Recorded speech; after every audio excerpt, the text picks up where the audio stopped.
کیونکہ of course آپ نے بھی بہت ہمت دکھائی ہے اس حوالے سے، اور آپ بتائیں گی کہ کیا اس کے بارے میں آپ کہتی ہیں؟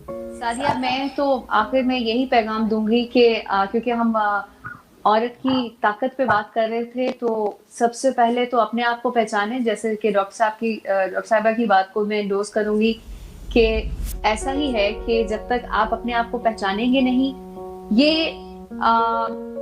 خود سے پیار کرنا بہت امپورٹنٹ ہے. خود غرضی نہیں ہوتی ہے. جب اپنی صلاحیتوں کو جان کر اپنے آپ سے پیار کریں گے نا، اور اپنی عزت خود کریں گے، تو دوسرے خود بخود عزت کریں گے. آپ کو عزت کروا نہیں سکتے، کسی کے دل میں ڈال نہیں سکتے کہ میری عزت کرو، ڈنڈے کے زور پہ کچھ نہیں ہوتا ہے. لیکن سب سے پہلے آپ اپنا احترام اور اپنی ویلیو کو خود جانیں گے تو دوسرا بھی جانے گا. اور دوسری بات یہ عورتوں کے لیے کہ خدا را اپنے حقوق کو پہچانیں. صبر کرنا ہے سم تھنگ ایلس. اگر کچھ غلط ہو رہا ہے، اس میں آپ کا باپ ہے، بھائی ہے، یا کوئی بھی میل فیمیل ہے جس میں آپ کو لگ رہا ہے، جس طرح ساسیں اور نندے بھی آج کل بہت زیادہ اس طرح کے واقعات آتے ہیں، غلط کو غلط کہیں. جس وقت آپ غلط کو غلط کہنا شروع کریں گے، یہ بھول جائیں کہ سہارا کون بنے گا. سہارا وہ بنتا ہے جس نے آپ کو پیدا کیا، یہ اس کا کام ہے، یہ ہمارا کام نہیں ہے سوچنا کہ سہارا کس نے بننا ہے، ہماری روزی روٹی کس نے پوری کرنی ہے. میرا یہی میسج ہے بس.